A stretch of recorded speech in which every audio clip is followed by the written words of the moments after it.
My name is Natasha. I'm 28 years old and I've spent my entire life being the shadow in my own family's story. But shadows, as I learned, can cast the longest reach when the light finally hits them right. This is the story of how I discovered that sometimes the people who claim to love you the most are the ones capable of hurting you the deepest. And sometimes, the only way to save yourself is to let them fall. I come from what everyone calls a picture-perfect family. My older sister Vivian is 32, married to her college sweetheart Marcus, with twin boys who are 7. She's a successful real estate agent who somehow manages to make every moment of her life look like it belongs in a lifestyle magazine. Then there's my brother Alexander, 30, married to his high school girlfriend Serena. They have a 4-year-old daughter named Lily. Alex works in finance, Serena teaches kindergarten, and they're the kind of couple that other couples aspire to be. And then there's me. Single, working as a freelance photographer, living in a converted loft that I renovated myself over 2 years. I'm not unsuccessful. My work has been featured in several galleries, I make decent money, and I'm proud of what I've built. But somehow in the constellation of our family, I've always been the dim star. Growing up it was subtle. When Vivian made honor roll, Dad would take the whole family out to celebrate. When I won a statewide photography contest at 16, I got a "that's nice, honey" over dinner. When Alex graduated college, Mom threw him a party with 50 guests. When I got my first gallery showing, they said they'd try to make it but had prior commitments. I told myself it was because I was the youngest or because my achievements were different, harder to understand. But deep down I knew the truth I was too scared to face.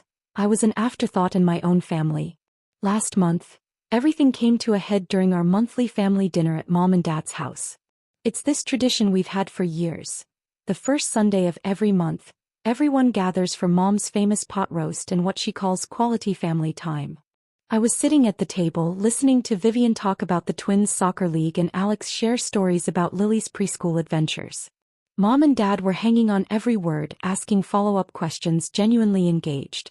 I tried to jump into the conversation several times, but somehow my voice just disappeared into the background noise. Then during a lull in the conversation I said, "I have some exciting news." Everyone turned to look at me and for a moment, I felt that warm spotlight of attention I'd been craving my whole life. "I got commissioned for a wedding next month," I said, my voice gaining confidence. "It's actually a pretty big deal. The daughter of a city councilman. She saw my work at the downtown gallery and specifically requested me." Dad nodded politely. "That's nice, sweetheart." Mom smiled. "Wedding photography must be good money." And then, immediately, the conversation shifted. Vivian started talking about a house she'd just sold, and suddenly everyone was animated again, asking questions, celebrating her success. I sat there, feeling that familiar sting of being dismissed, and something inside me snapped. "Actually," I said louder this time, "I was thinking of having everyone over to my place next month to celebrate. I've been working on this loft for 2 years, and I've never really had the chance to host the family." The table went quiet. Not the good kind of quiet where people are listening intently, but the uncomfortable kind where everyone's trying to figure out how to respond to something they don't want to deal with. Vivian was the first to speak. "Oh honey, hosting is a lot more complicated than you think. There's menu planning, timing, making sure you have enough seating." "I have a dining area that seats 8, I said. "I've thought this through." Alex chimed in. "Your place is great, Nat, but it's not really set up for kids, is it? And with the twins and Lily." "I can childproof whatever needs to be childproofed," I said, my voice getting defensive despite my efforts to stay calm. Mom jumped in with that voice she uses when she thinks she's being diplomatic. "Sweetie, you've never hosted a family gathering before. Maybe you should start smaller." "How can I start smaller when this is as small as our family gets?" I shot back. The table went silent again and I could feel my cheeks burning. Dad cleared his throat. "If you really want to do this, Natasha, we can try it." But his tone suggested he thought it was a terrible idea. They all did. "Fine," I said, standing up. "Sunday, November 15th. 3 p.m. I'll text everyone the address, even though you've all been to my place before." I grabbed my jacket and left without saying goodbye. I threw myself into planning this dinner with the intensity of someone trying to prove their entire worth as a human being. Which I realize now is exactly what I was doing. I spent 2 weeks researching recipes, practicing techniques, planning every detail. I wanted to make all of their favorite foods: Mom's beloved green bean casserole, Dad's favorite garlic mashed potatoes, Vivian's go-to honey-glazed carrots, Alex's preferred herb-crusted chicken instead of traditional turkey. I deep-cleaned every inch of my loft, bought new dishes, invested in a dining table that could actually seat 8 comfortably. I even bought a high chair for Lily and made sure I had activities to keep the twins occupied. 3 days before the dinner, I sent a group text, looking forward to seeing everyone Sunday at 3. Menu is finalized and I'm so excited to finally host you all in my home. Within hours, everyone had responded with thumbs-up emojis and can't wait messages. I screenshotted every single response and felt this warm glow of anticipation. The night before, I prepped everything I could. I set the table, arranged flowers, made sure every surface was spotless. I hung string lights around the loft to make it feel cozy and warm. I even created a playlist of everyone's favorite songs. I stood in my kitchen at midnight, looking at my perfectly organized timeline for the next day and felt proud. Really, genuinely proud. This was going to be perfect. Sunday arrived gray and drizzly, but I was up at 7 a.m. full of nervous energy. I started cooking, following my timeline religiously. Everything was going perfectly. The chicken was golden, the vegetables were roasted to perfection, the table looked like something out of a magazine. At 2:45, I changed into my favorite dress, the burgundy one that Mom always said brought out my eyes. I lit candles, put on the playlist and did one final check of everything. 3 p.m. came and went. By 3:15 I was checking my phone every 30 seconds. Maybe they were running late. Vivian was always running late because of the twins. 3:30. I called Mom. Straight to voicemail. 3:45. I tried Dad. Voicemail. 4 p.m. Vivian. Voicemail. 4:15. Alex. Voicemail.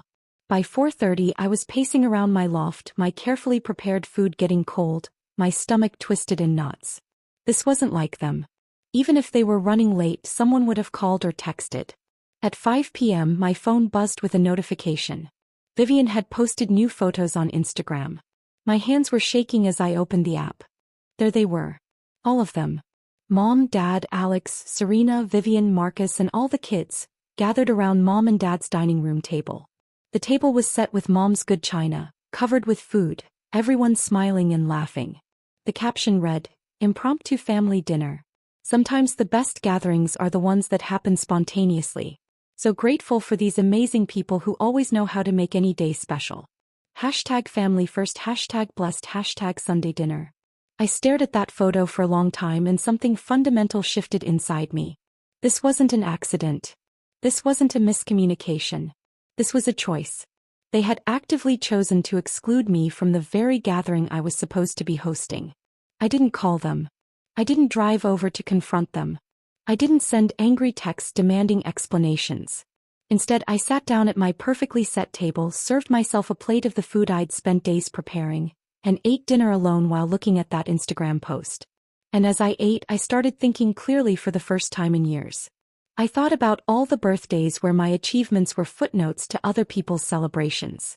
All the times my news was interrupted by someone else's story.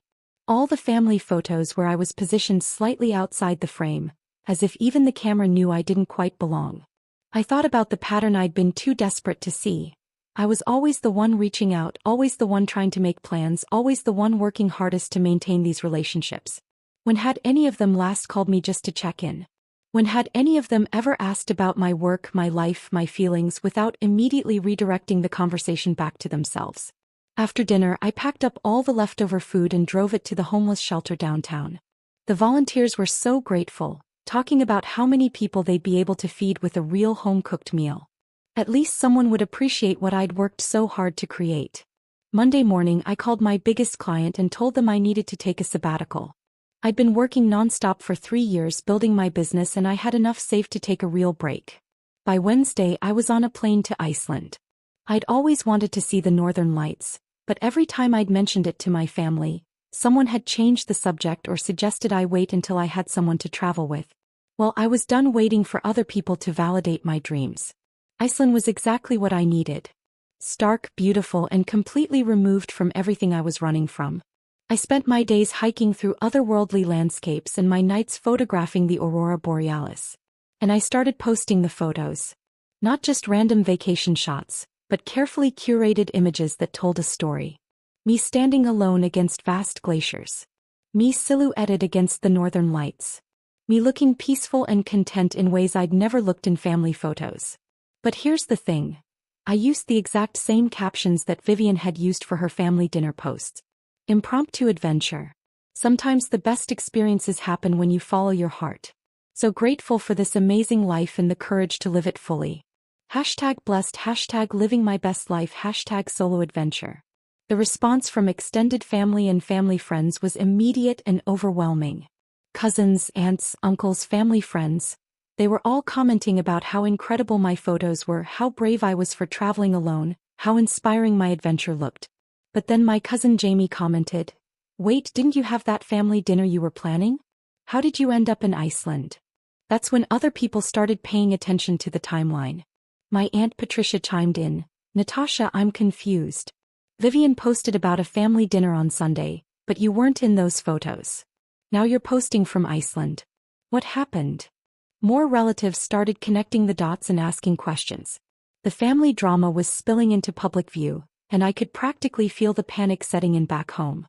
Then Mom jumped into the comments trying to do damage control. "Hi everyone. There was just a miscommunication about dinner plans. Natasha had a last-minute work opportunity and couldn't make it. She's just taking some well-deserved time off now." But I wasn't done. I posted one more photo. Not of me in Iceland, but the photo I'd taken before I left. My empty dining room table, perfectly set with 8 chairs and nobody to fill them. The food I'd prepared sitting untouched, the candles I'd lit burning down to nothing. The caption read, "The real story. 8 chairs, 7 no-shows, and a lifetime of finally understanding where I actually stand in my own family." The response was immediate and devastating. Comments flooded in faster than I could read them. "Oh my God, Natasha. This is heartbreaking. What kind of family does this to someone? You prepared all of this and they just didn't show up?" This explains so much about the family dynamics I've noticed over the years. My Aunt Patricia, who had apparently been suspecting something for a while, wrote a long comment. "I've watched this family for years and I've always noticed how differently Natasha gets treated. This just confirms what I've suspected. She's been marginalized by the people who should love her most." Then the calls started. My phone was ringing constantly. Mom, Dad, Vivian, Alex all trying to reach me. But I was watching the northern lights dance across the Arctic sky, and I had no interest in their explanations or excuses. When I finally turned my phone back on after 3 days of digital silence, I had 47 missed calls and countless messages. Most were angry demands that I delete my posts and stop embarrassing the family. Vivian had sent me a novel-length text calling me manipulative and vindictive for airing our private business online. Alex had left multiple voicemails saying I was blowing everything out of proportion and needed to think about how this affects the kids. But you know what? I didn't care anymore. I spent the rest of my time in Iceland completely disconnected from their drama. I took a glacier hiking tour, learned to identify different types of volcanic rock, and had conversations with fellow travelers who were genuinely interested in my photography and my perspectives. For the first time in my adult life, I was surrounded by people who saw me as the main character in my own story. When I flew home 2 weeks later, I felt fundamentally different. Stronger, clearer, more certain of my own worth. I had one day to readjust before going back to work, and I spent it doing normal things: laundry, grocery shopping, editing photos from my trip. It felt good to have a routine that didn't involve trying to prove myself to anyone. That evening, someone started pounding on my door. I looked through the peephole and saw all 4 of them: Mom, Dad, Vivian, and Alex. They looked furious. I opened the door and they pushed past me into my loft without even being invited in. "Natasha, what the hell is wrong with you?" Vivian started before I'd even closed the door. "Do you have any idea how humiliating this has been? The entire extended family is talking about us." Mom was shaking her head like I was a child who'd broken something precious. "You've completely embarrassed us, posting our private family business for everyone to see." Alex crossed his arms. "You need to delete everything and post an apology. Tell everyone it was all a misunderstanding." Dad just stood there looking disappointed, which somehow hurt more than all the yelling. I waited for them to finish, then said calmly, "No." The room went dead silent. "I'm not deleting anything and I'm not apologizing. You're the ones who owe me an apology. Mom stepped forward with that condescending tone she'd used my whole life. Natasha, if you don't fix this mess, we're going to have to seriously reconsider our relationship with you. Actually laughed. Reconsider our relationship? What relationship? You mean the one where you ignore me unless you need something? Where my achievements don't matter but everyone else's are cause for celebration? Where you can abandon me on the day I'm supposed to host you and not even have the courtesy to send a text? They all started talking at once, making excuses, trying to rewrite history. But I cut them off. I'm done, I said. I'm done begging for scraps of your attention. I'm done pretending that the way you treat me is normal or acceptable. You want to reconsider our relationship? Fine. Consider it over. The silence that followed was deafening. They all stared at me like I'd spoken in a foreign language.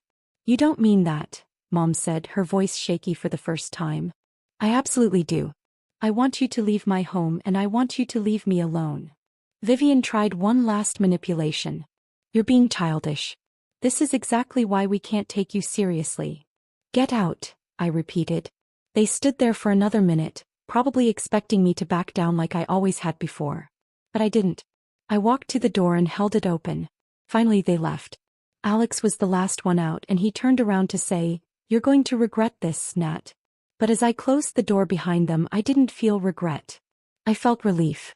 That was 8 months ago. They tried reaching out for a few weeks.